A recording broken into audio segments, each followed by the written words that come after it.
শুধু মনে পড়ে।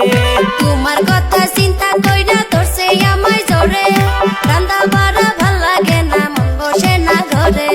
ভাবি তুমি শুনো এখন বাদ দাও তোমার বাহানা, ভাবি তুমি শুনো এখন বাদ দাও তোমার বাহানা।